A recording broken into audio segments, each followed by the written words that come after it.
passion, talent, influence. That's what we're here to recognize. A movement that lives right in our own backyard. Southwest Florida. So put your glasses up. Let's give a toast. Toast to the innovators. Toast to the creators.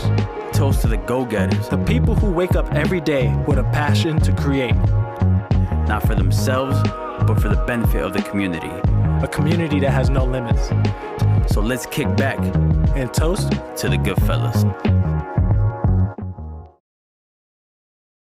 Buenos dias, buenas tardes, buenas noches, good morning, good afternoon, good evening, Southwest Florida, and those listening around the nation. It's your boy Alan. And it's your boy Nicholas. We back at EQ Recording Multimedia Live in Fort Myers, Florida. What's up, bro? What it do, man? How you doing, man? Good, man, good. Staying busy as always. Trying to take my precautions with Corona, and really trying to deal with everything that's going on right now in life and trying to make the world a better place. I feel you on that. This world right now is pretty crazy. It's chaotic, and it to some could seem like a never-ending, tale of a same old story happening over and over again. But it's important to cling to hope and cling to your values. So I think it's important, that everybody out there that you keep, taking precautions, stay socially distanced, and keep being great. Yeah, man. And that's why, our guest today, Mr. Ronaldo Chico Guido, a.k.a. Chico. There we go. What's going on, everybody? We good? You've been, I see that you've been really vocal about everything that's been going on, man. And I've been meaning to reach out to you, bro, because I remember I met you at GCL's event. Yeah. When you're doing a comedy show. Yeah, I was doing comedy, yeah. Yeah, bro. So finally you're here, bro. I'm excited. We're excited to have you here, man. How's everything? Man, let me tell you, man. I was gonna say it's about time, but honestly, this is the perfect timing for us to sit down and have this conversation. I have a sense of urgency with what's going on in society, like you guys were talking about. I feel like I have a message that I want to espouse on the people. And like you were saying, stay positive, stay doing something. What I say is, keep your humanity intact. Because, the moment that we forget to look at each other as humans is the moment that we end up in the society with the issues that we have. When somebody feels that they're better than somebody else, Yeah, absolutely. So, as you could tell, we're pretty excited for this episode. I feel like we've been in a little hiatus, but not really. It's just we've been doing remote podcasting. So it's been on and off, remote and in person. I mean, it's been nice to actually be in the studio, though. Yeah, exactly. Because even though we're trying to be good, there's still very outside. I feel like it's very toxic still. Yeah. Times like this when we can actually sit down and have a conversation with educated people who put things into perspective and have logical reasoning behind them. Where they at? I'm like, damn. It's us four. You see us three in the camera, but we got Josh out there in the recording room. He's forward, man. Me excited. I'm looking around So Chico, before we dive save here, bro. We save here. Before we dive into these topics, we kind of want to get a little general sense of the type of person that you are, where you're from. So what brought you here to Southwest Florida? I was in the service. I got medically retired back in 2009. And honestly, I grew up in Miami, man. And being the situation that it was in Miami, that's what led me to the military. I had to get away from it, man. I realized that part of the youthful indiscretions I was going through and the same walls I kept running into, because when you're young, you want to blame somebody. When you're young, you get in trouble. Oh, it's not my fault. You didn't give me the candy. So you made me act like this. Yeah. But eventually, I got to a point where, I was in a real scary situation, honestly, a lot of problems. And then it forced me to look at myself and realize, hey, the problem is not the world. The problem is not the people around you. It's you. And at that moment, I got to admit to you, when I signed up to the service, I didn't know anybody that was ever in the service. And it was scary, man. I'll be honest with you, man. It was a whole new man, a whole new experience, man. Like I can't even put it in It's a words. brand new perspective. You had no idea. Like you have an idea of what it could be, but you don't really know until you're in that situation. I mean, you know, like I guess the one thing that was coming to mind was Full Metal Jacket. And I'm not gonna lie to you, it was that close.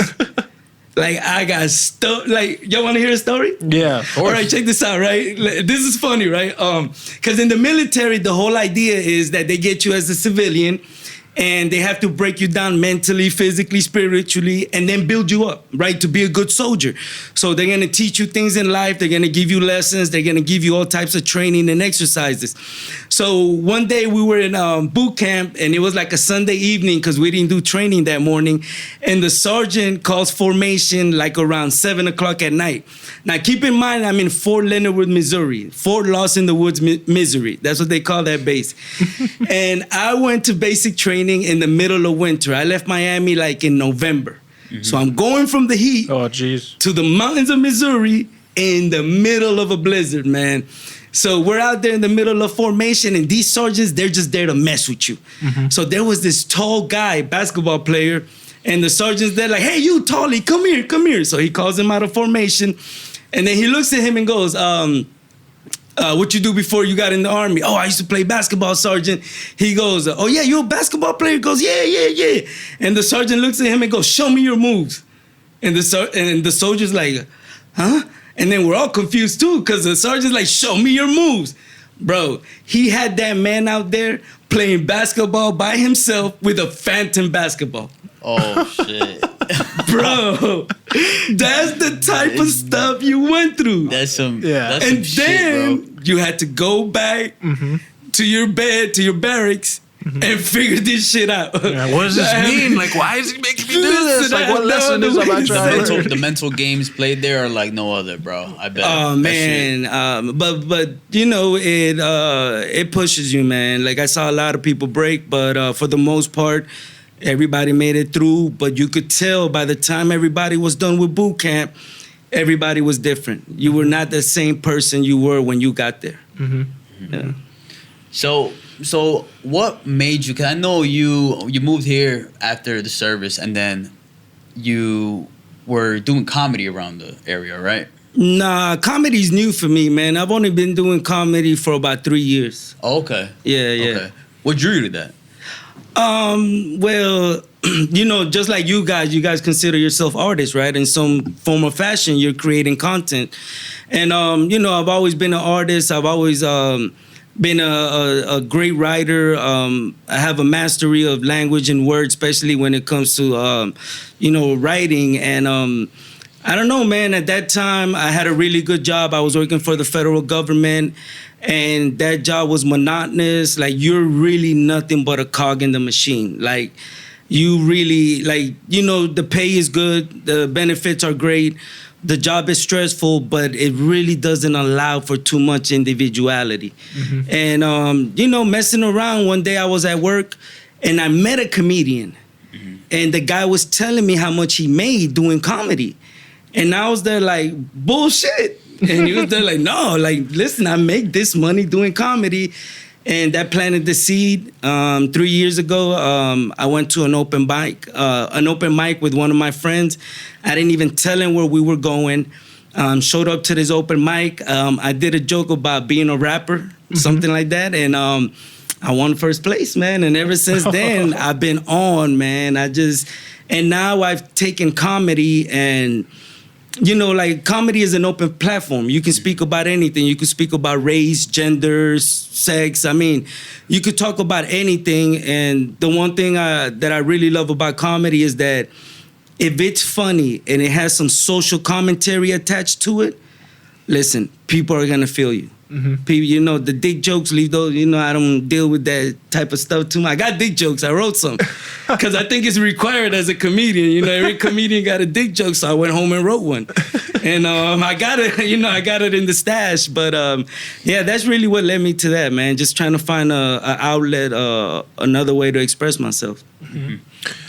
How important do you think it is to have an outlet to express yourself? You know? Oh man, listen. Think about the circumstances we're under, where everybody's forced to isolate and quarantine. Mm-hmm. And man, imagine this, man. Like if you didn't have a way to express yourself, especially now that for the most part a lot of us are social distancing, so you're not having those social interactions where sometimes you're allowed to release, that. I guess that your identity. Mm-hmm. You're able to go out and be yourself and feel yourself. A lot of people are not having that. So, man, definitely, I think everybody needs one, whether it's music, art, painting, writing. Everybody, you need something in this world, man. Do you feel like as a younger man, you had a outlet to be able to express yourself? Or is that something that you kind of, you understood as you got older? Nah, man. Being an immigrant, man, my parents brought me here from Nicaragua when I was young. We did not have, at least from when my family got here, we did not have the privilege to be focused on, I guess you could call menial things. Mm-hmm. It was more about, because when our parents got it, at least my parents, they were illegal. Mm-hmm. So they were marginalized in society. And, the one lesson was always keep your head down, stay humble. So you never wanted to attract attention. So, if I wanted to go out there and be something, it was like, hey, relax, mm-hmm. Because the mission was to get legalized in the country. Mm-hmm. And then you could start building your life. Because mm-hmm. until you don't have that political status, mm-hmm. you're basically winging it. At any moment, you could get deported and everything you've worked for. What was it worth? Mm-hmm. So when I was young, man, we really didn't have that privilege, man. Yo, did you find this guy at Nika's Anonymous or something like that? No, tell him what I texted you the other day when you posted the picture of your pops. Say, yo, se ven igualitos, bro. Yeah. Like, we look exactly alike. Wow. No. I texted him and I was there like, yo, man. No. He was like, yo, I feel like I'm part of the family. I'm a long lost cousin or something like that, right? Yeah, because I looked at his dad and I'm there like, yo, he looks so familiar, dude. And I'm sure I'm sure we're related somehow, some way, bro. Yeah. Exactly. Wait, are your parents from Managua, Masaya? Well, my dad's from Managua, from Valle Mercado, Wembe, and my other family's from Matagalpa and Estelí. Oh, okay. So we're more kind of west side of Nicaragua. Yeah. You guys are hella far, man. Yeah. But Estelí, listen, man, it's beautiful.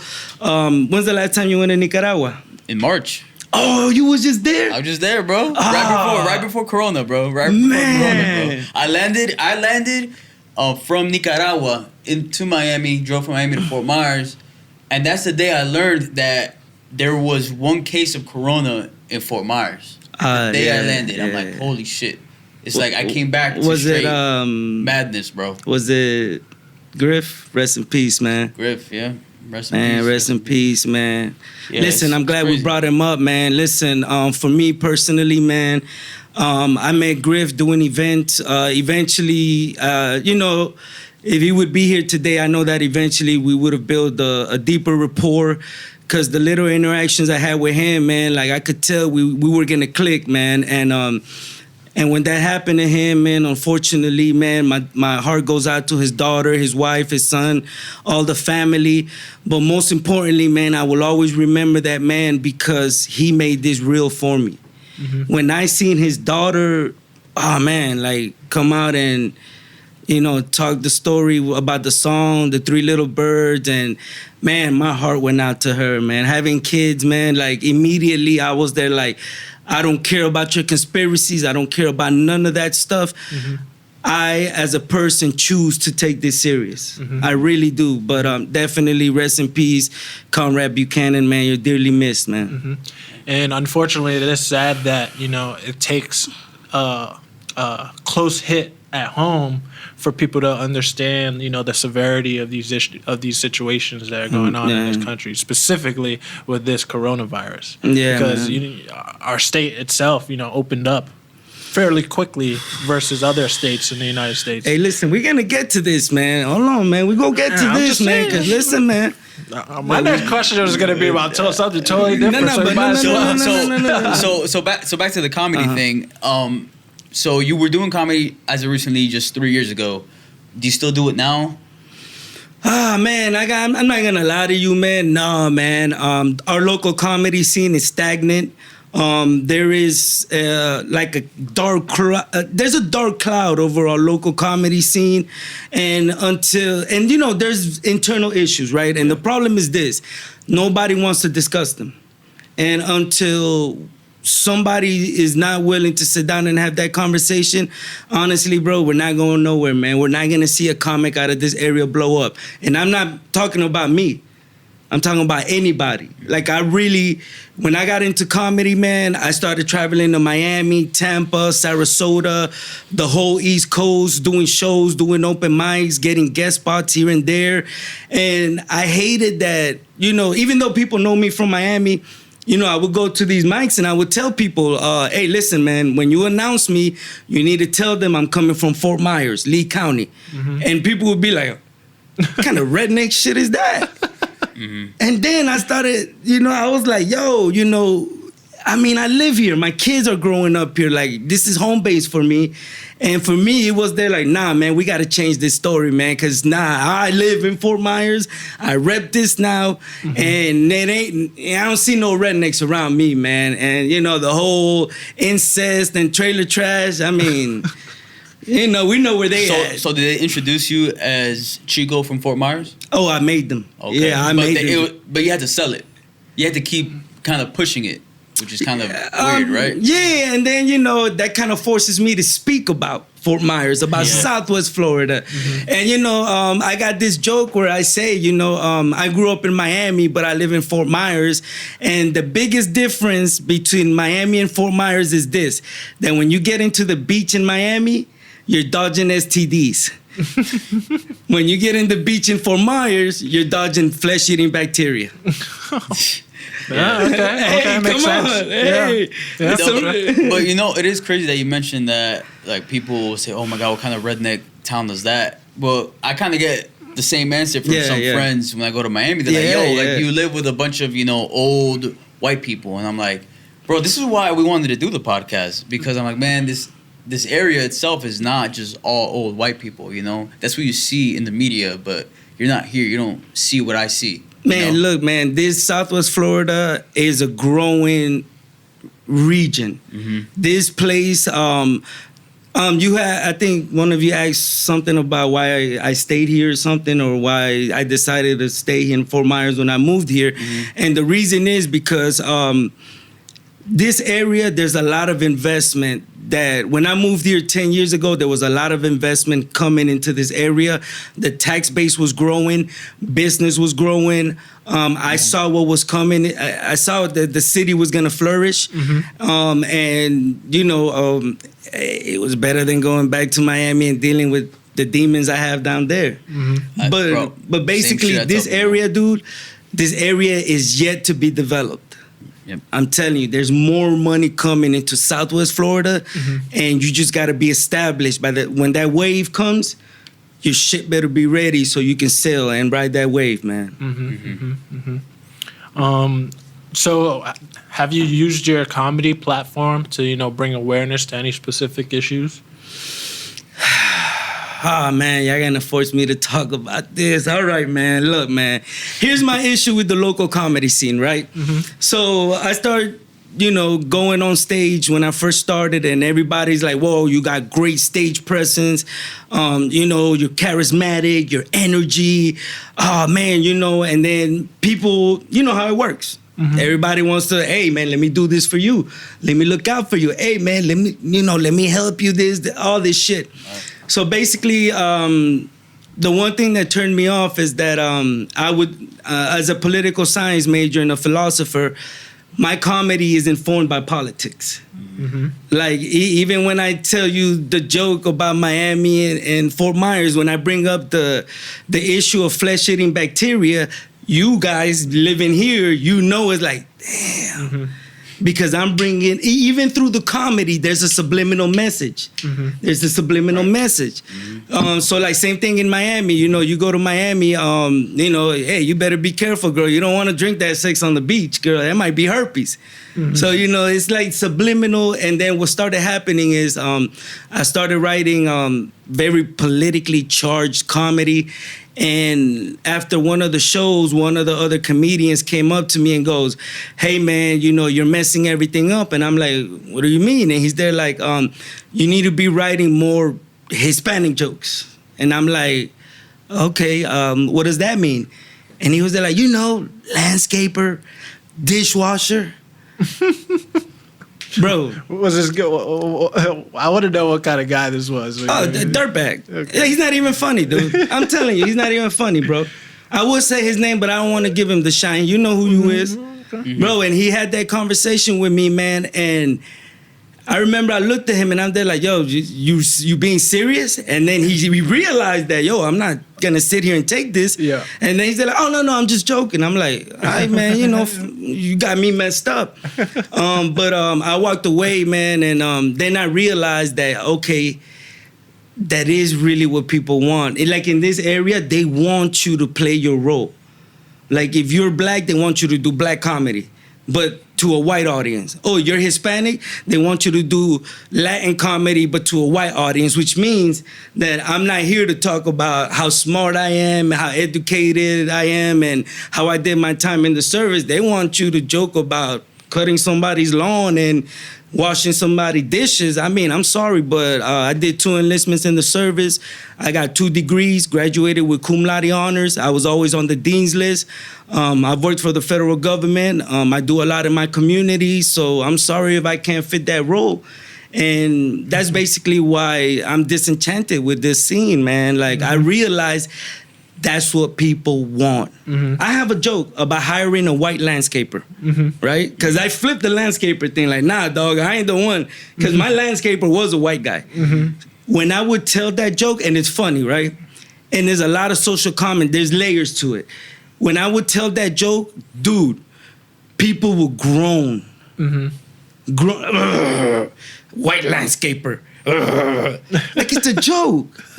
Like, yeah, I'm glad you're upset because that's the social commentary. Yeah. And by you reacting that way, now I know you have some sort of bias towards me. Yeah. Bro, there's hella white landscapers. They own businesses too. Exactly. But, you know, but then I hate the part where the other comics that aren't minorities, they joke about minorities all day.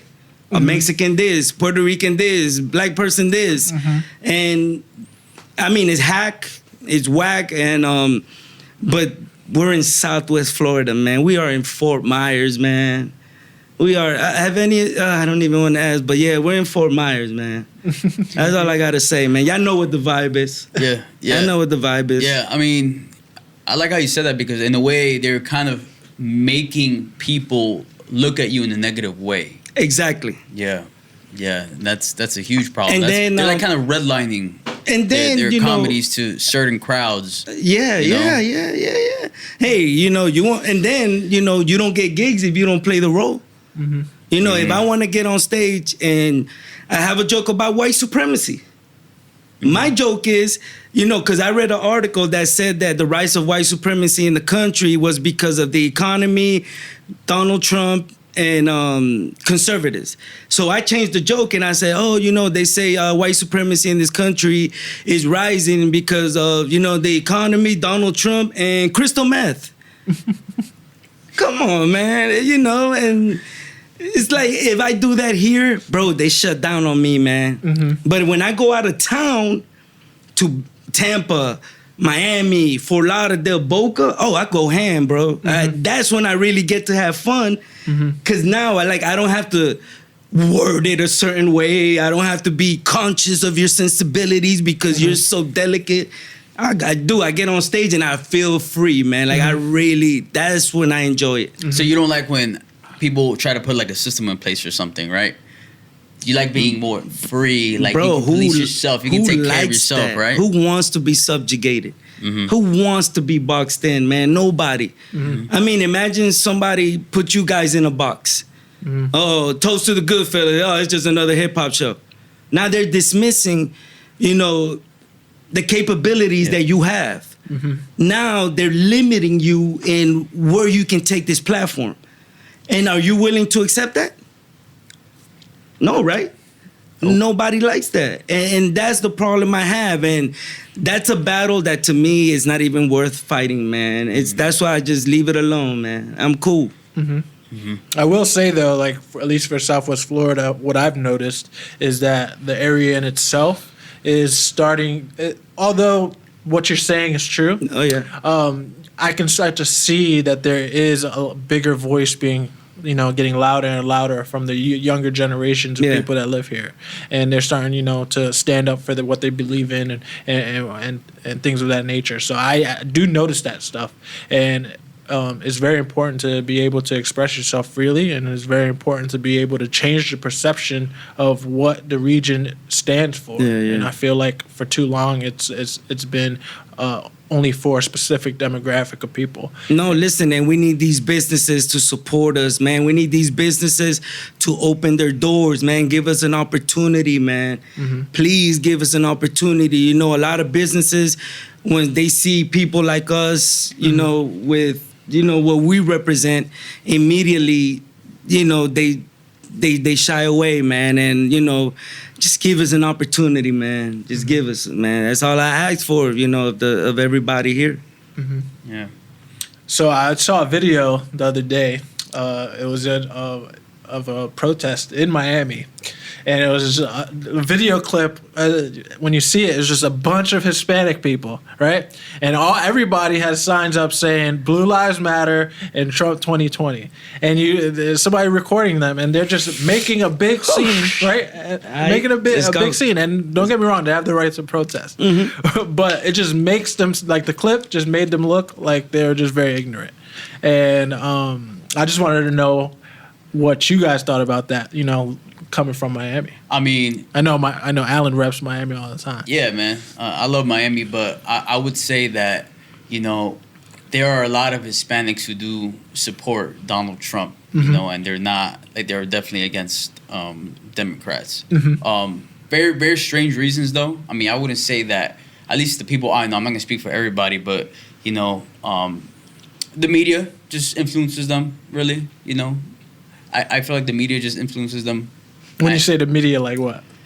Just certain shit that they decide to Telemundo? watch. Yeah, Telemundo or like, how there's like Univision, Galavisión, Univision, TV like, Azteca. Yeah, how there's like a CNN and Fox. Like CNN is for like mostly Democrats. Fox is mostly for like Republicans. Like the Spanish version is kind of like the same thing. With like, I don't know which one is more Democrat, like Univision or Telemundo. Man, they're both the same, man. Throw them in the same box, but man. like, I feel like it's kind of like that too. I mean, I can go into talking about this for a while, because I feel like the media, I feel like the biggest piece, like the biggest person here that's like planting so much real estate in people's minds and toying with them, But because like with that clip with all the Cubans, like they're gonna show that clip because they want to get a rise out of somebody, and they do it on purpose, like. And just because like a bunch of Cubans are doing it, not every Cuban is pro-Trump and all that, But that leads into so many other layers, bro. But when I saw it, I'm like, damn, like I don't fucking support Trump. I'm like, these fucking people, just whatever, man. As long as y'all not fucking killing anybody, right? And as long as y'all like doing your due diligence in society, I'm no one to judge like who you should vote for or anything like that. But I am. Yeah. I judge the fuck out of people sometimes. Man. No. But I'm like, you know what, bro? Like, at the end of the day, like we gotta love, man. We gotta love. We gotta accept that people are gonna be different, because no one on this planet is gonna be the same. Yeah. I'll definitely accept that we're different, but don't expect me not to call you out on your bullshit. And I'm not saying you, Alan. I'm just talking about like, people in general. Like I'm saying, I don't fucking support Trump. I'm not a damn Republican at all. I'm not Democrat either. But like, it's like, bro. Like you ready? They're trying to get a rise out of us, bro. I'm trying to get you to talk about this, bro. I'm sorry, bro. I've been having so many of these conversations, bro. All right, listen. I can't shut up. I actually wrote an essay about this, a political essay about this. Okay. All right, so I have two theories on this. Let me start with my first theory, and if I lose my train of thought, please remind me. So my first theory is this. What I say is, first of all, this theory came about Black Lives Matter. When the movement really started picking up, and understand that movement's been around for a few years. And it actually started with Trayvon Martin. Yeah. I was in college at the time. I was studying constitutional law, and when this sucker came out not guilty, it broke my heart and it scared me, and it was a sign of time to come, and we're here. So my whole thing started with this, right? So I came out in support of Black Lives Matter. A lot of Latinos that we're speaking about, why are you doing that? They're black. What do you care? Yeah, that's ignorant. That's ignorant as fuck for someone to say. Okay, so Yeah. I'm looking at them and I'm like, what is the most nicest way, intellectual way that I can call these suckers a sellout, right? So here's what I came up with. Some people will try so hard to assimilate into a society that they will bury their humanity. Now, let's change the word humanity with identity. Some people will try so hard to assimilate into society that they will shed their identity. That is the nicest way I could have called them a sellout. And that was me being nice at first. And then as this movement started picking steam and I started seeing the opposition for this movement, I got heated. So I said, okay, back to the drawing board. Can't be nice anymore.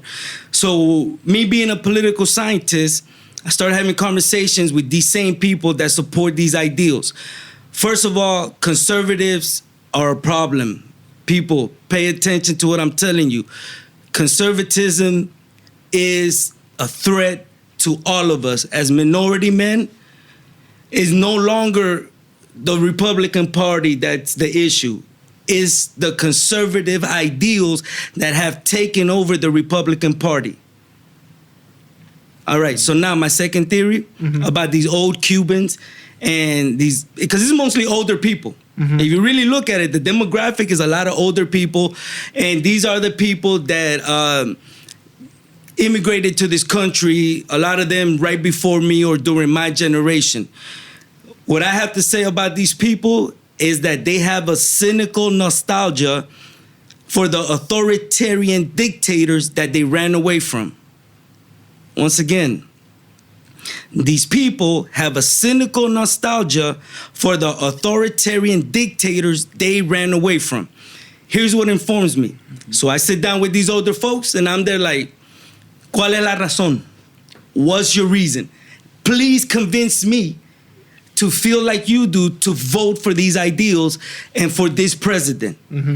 Here's the response. He's a strong leader. I like his exercise of hard power. Hard power is a very political word. And that's a very, you gotta look into this.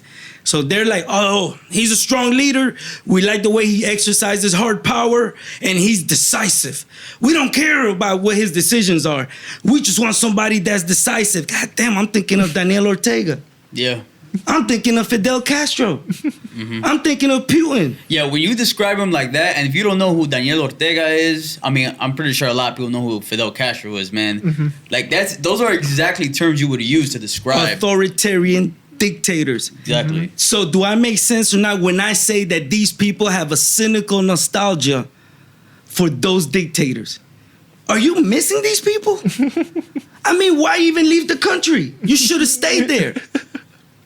Like, I'm serious. Like, these people, like, because, you know, listen, as you get older, what starts happening is that now you want to tap back into your youth. Now you want to have nostalgia. Now you want to have deja vu. Now you want to go back, you know, to feeling young again. And these people are attaching to the wrong ideal of that nostalgia. And they're attracted to this crap, man. And that's what it is. And listen, you say, oh, I don't care how you vote. Just do your due diligence. My brother, I respectfully disagree with you. Here's why. The conservative movement in this country, they're the ones that came out with All Lives Matter. They're the ones that are pushing Blue Lives Matter. They're the ones that are pushing the wall. That wall that is being built on the southern border, that is a symbol of hate and division in this country. Now, you want to hear about the hypocrisy with this damn wall? How much you think is per mile? Give me an estimate. How much you think they're paying per mile? I don't know about It's a per wall. mile. I don't know about per mile, but I know total has been millions. It's a wall. It's not even 4 walls. It's not even it's a room. more than millions, a bro. wall. Billion. No. How much you think per mile? I have no idea. I'm listening to you so that you can enlighten me. No. But I like I said, I don't know about per mile, but total I know has been millions. Dude, how much you think it costs to just build this wall? Can't be more than 1,000. Yeah. Let's be honest. Yeah. All you gotta buy couple is grand. the bricks, the concrete. You know, get some labor. Clack, clack, clack. Put the wall up. Depends on materials, but yeah. How about if I tell you it's over $20 million per mile and it's 1,993 miles approximately?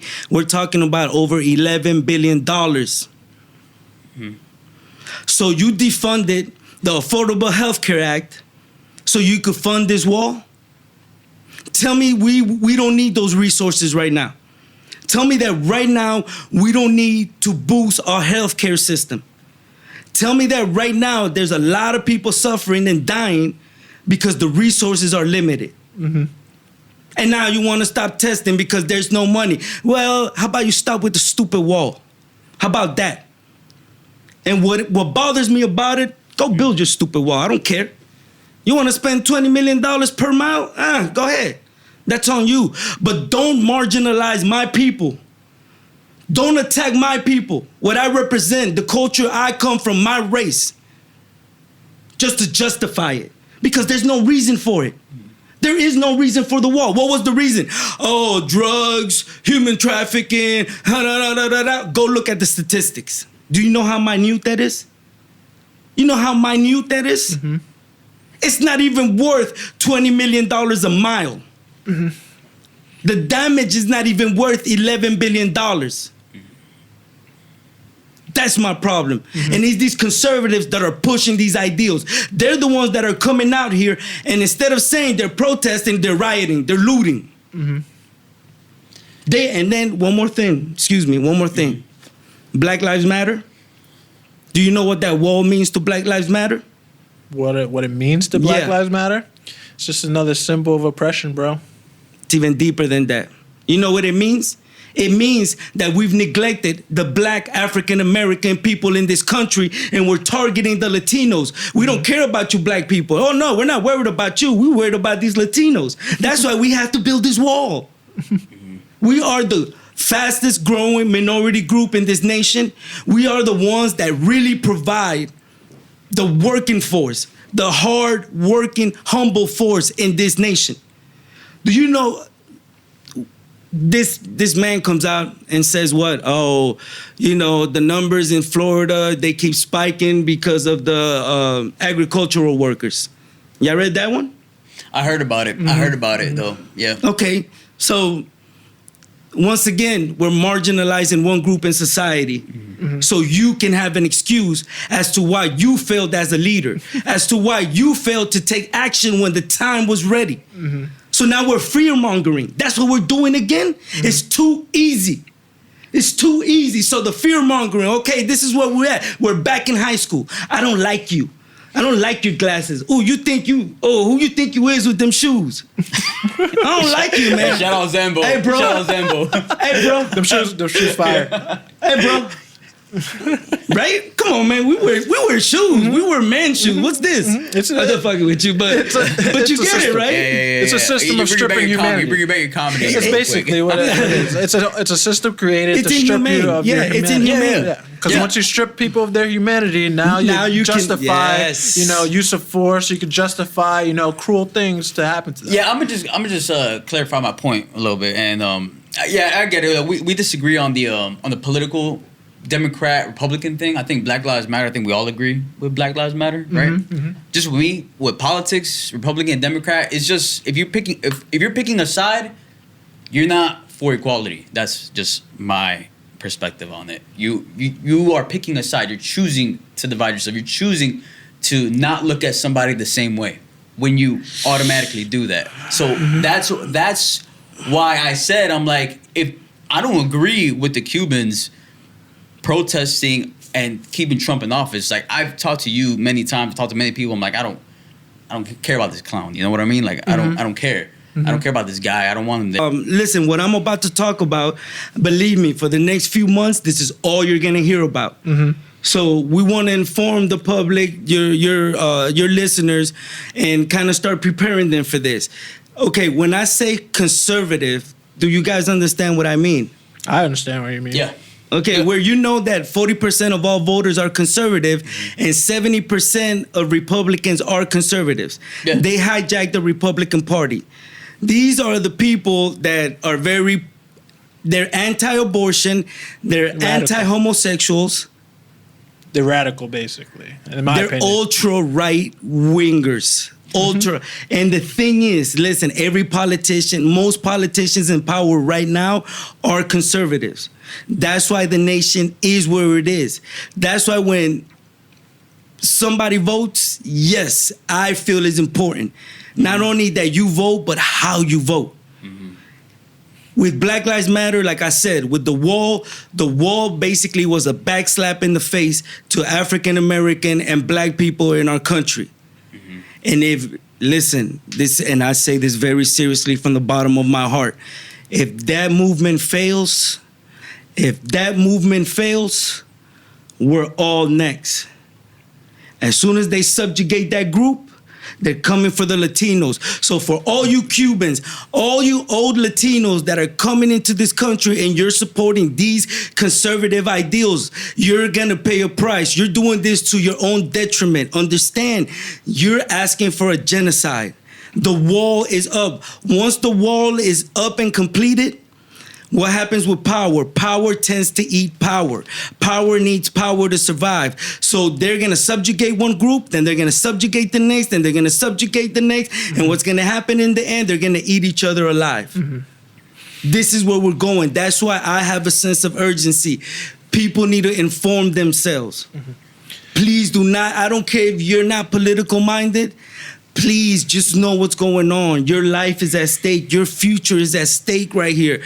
This country is at stake. This is the best country in the world. You can't go anywhere else in the world and start a podcast. You gonna do this in Nicaragua?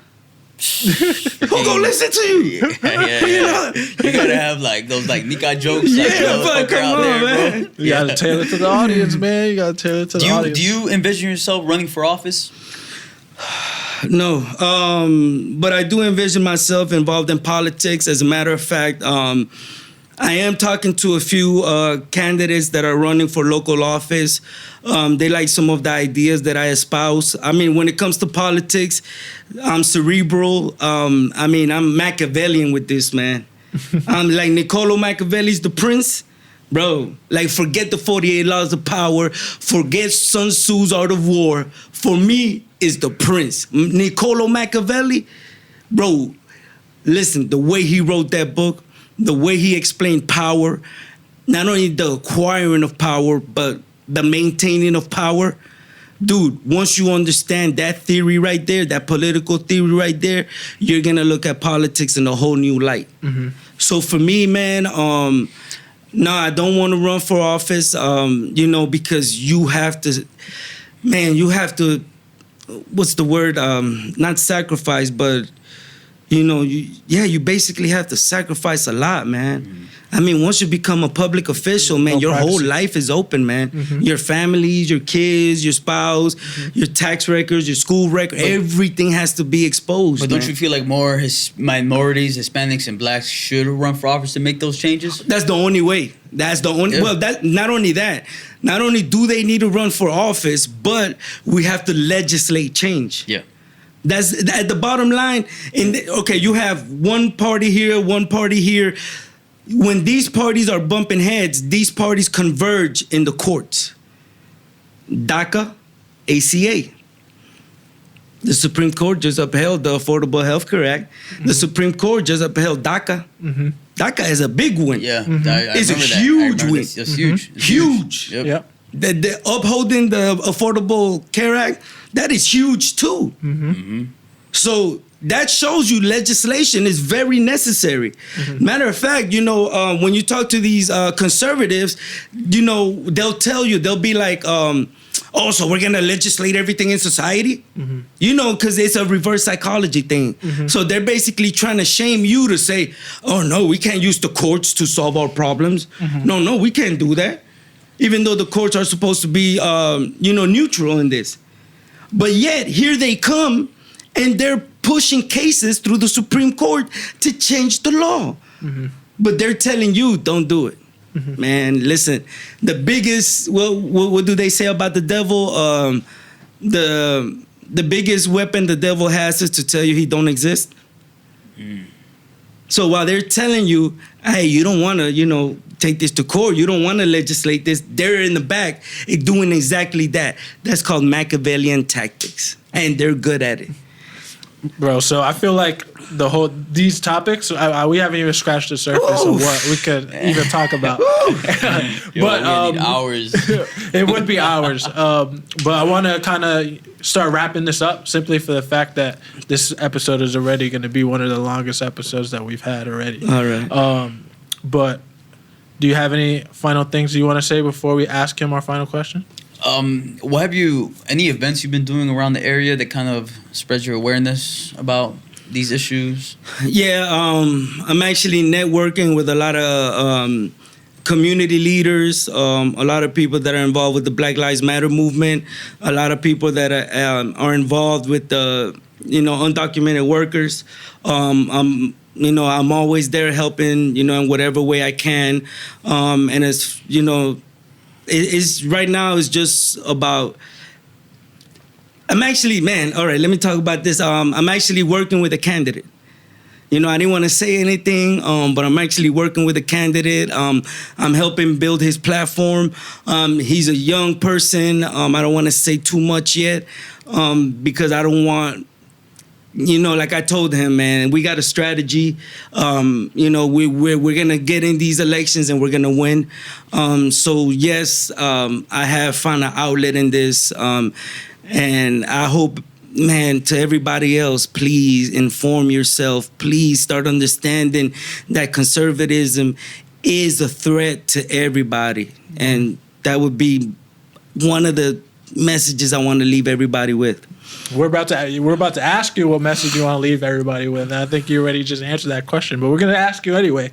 So you already know we ask everybody the same question as the last question. If you can make a toast to Southwest Florida, what piece of advice you want to leave to them? So go ahead and let them know. Man, look, man, if I want to toast somebody here in Southwest Florida, man, first of all, man, it has to be the Nectar Moet. That's my favorite. They gotta be that Moet, man. So, or the Rosé. The Rosé Moet is alright. I like that one too. But I do want to toast all the people that are being socially active. I salute you. I know it's a struggle.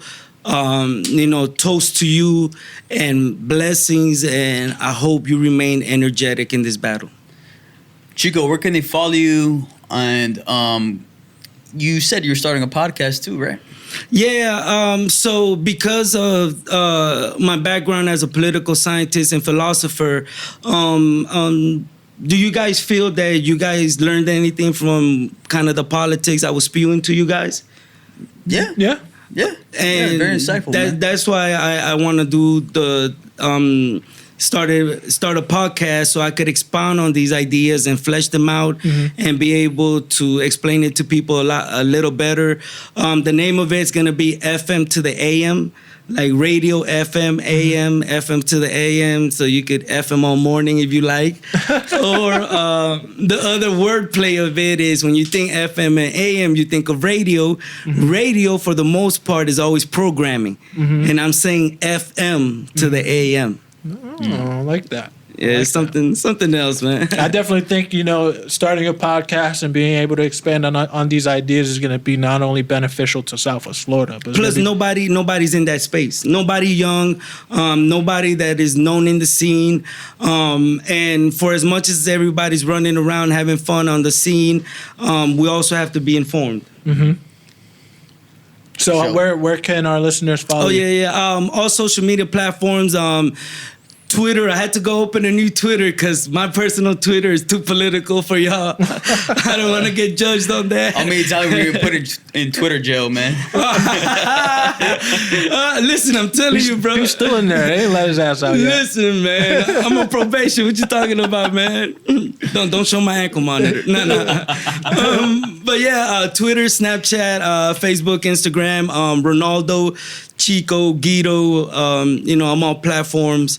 And I'm here to help anybody. I want to be an asset to my community, and I want to help to maintain this great nation and the opportunities it provides all of us. For sure, bro. Thank you for coming on, man. I appreciate y'all, man. It was a great combo, This is man. dope, I'm sure man. we'll continue this. Very, very passionate, man. We appreciate your Hey, strong listen, work, we got man. elections coming up, man. We got local elections here in August. Right before then, if you guys want to meet up, I think that'll be a great idea because by then we'll see how the races are shaping. And, I could probably give you guys some, my commentary or my insight on that. And then, in November, we have the general election. So definitely, like I said, keep everybody informed and educated here. Yeah, and if everybody doesn't want to go to the polls, make sure you request your absentee ballots. So Yes, that please. You can mail in your votes. Please, you need to important. register now. The deadline is coming up soon. I forgot the date. Damn, I wrote it down somewhere.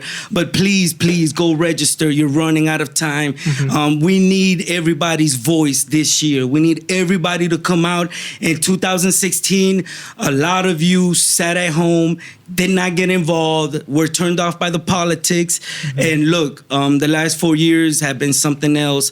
Please, everybody, get active. Go register, please. Let's vote. Do not worry, I will vote. All right. Of course. I don't pick sides, but I will vote. All right. That's what's up. Alan, another episode in the books. You already know the vibes, bro. Everybody stay safe out there, all right? Peace. Oh.